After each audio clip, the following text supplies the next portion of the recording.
Hello food lovers, welcome to cooking world.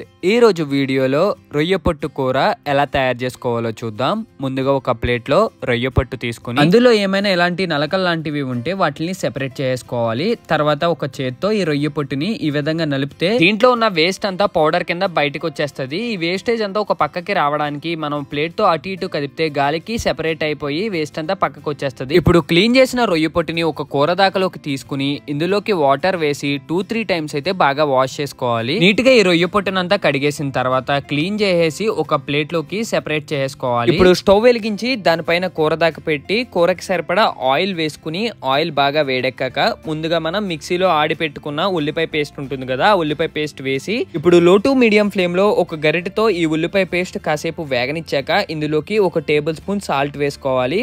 ఇప్పుడు ఒక గరిటెతో ఈ సాల్ట్ మొత్తం ఉల్లిపాయ పేస్ట్ లో బాగా కలిసేలాగా లో టు మీడియం ఫ్లేమ్ లో కాసేపు కలుపుకున్నాక ఉల్లిపాయ పేస్ట్ అయితే బాగా మగ్గుతుంది. ఇప్పుడు ఇందులోకి ముందుగా మనం నీట్ గా క్లీన్ చేసి పెట్టుకున్న రొయ్య పొట్టు ఉంటుంది కదా, ఆ రొయ్య పొట్టు అంతా ఇందులోకి అయితే వేసేసుకోవాలి. ఇప్పుడు ఒక గరిటెతో ఈ రొయ్య పొట్టు అలాగే ఉల్లిపాయ పేస్ట్ బాగా కలిసేలాగా లో టు మీడియం ఫ్లేమ్ లో కాసేపు అయితే కలుపుకోవాలి. కాసేపు కలుపుకున్నాక ఇందులోకి చిన్నగా కట్ చేసి పెట్టుకున్న పచ్చిమిరపకాయలు ఉంటాయి కదా, అవి కూడా వేసుకుని ఇప్పుడు ఈ పచ్చిమిరపకాయలు కూడా బాగా కలిసేలాగా చిన్న మంట మీద కలుపుకున్నాక ఇందులోకి 1 టేబుల్ స్పూన్ పసుపు అలాగే 2 టేబుల్ స్పూన్ల కారం అయితే వేసుకోవాలి. నాన్ వెజ్ కర్రీ కాబట్టి కొద్దిగా కారం అయితే ఎక్కువ పడుతుంది. కారం వేసాక మళ్ళీ ఈ ఇంగ్రీడియంట్స్ అన్ని బాగా కలిసేలాగా స్లోగా మనం కలుపుకుని ఇందులోకి తగినన్ని వాటర్ అయితే వేసుకోవాలి. వాటర్ కూడా మనం కూరకి తగ్గ వేసుకోవాలి. ఎక్కువ వేసుకున్నా మనకి టేస్ట్ అయితే బాగోదు.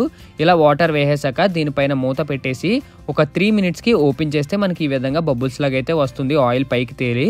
ఇప్పుడు ఇందులోకి ముందుగా మనం మిక్సీలో ఆడి పెట్టుకున్న మసాలా పేస్ట్ ఉంటుంది కదా, ఇది వేసి ఆ మసాలా పేస్ట్ అంతా ఈ కూరకి పట్టేలాగా కాసేపు అయితే మనం ఈ గరిటెతో కలుపుకుని తర్వాత దీనిపైన మూత పెట్టేసి ఒక 5 మినిట్స్ తర్వాత ఓపెన్ చేస్తే ఈ విధంగా బబుల్స్ లాగా అయితే వస్తాయి. ఇప్పుడు ఇందులోకి కరివేపాకు వేసి గరిటెతో ఈ కరివేపాకు కూడా బాగా కలిసేలాగా కాసేపు అయితే మిక్స్ చేసుకోవాలి. ఇందులో కావాలంటే మనం కొత్తిమీర కూడా వేసుకోవచ్చు. మేమైతే ఓన్లీ కరివేపాకు అయితే వేస్తున్నాము. కరివేపాకు వేసాక దీనిపైన మూత పెట్టేసి కాసేపు అయిన తర్వాత ఓపెన్ చేస్తే మనకి ఈ విధంగా ఆయిల్ అవి పైకి తేలి అద్దరిపోయే రొయ్య పొట్టు కూర అయితే రెడీ అయిపోద్ది అనమాట. ఈ కర్రీ ఎలా తయారు చేసుకుంటే టేస్ట్ అయితే నెక్స్ట్ లెవెల్ ఉంటుంది. చూస్తున్నారు కదా రొయ్య పొట్టు నుండి కర్రీ ఎలా తయారు చేసుకున్నామో. వీడియో నచ్చితే లైక్ చేసి షేర్ చేసి సబ్స్క్రైబ్ చేయండి. ఇంకా నెక్స్ట్ వీడియోలో మళ్ళీ కలుద్దాం. బాయ్.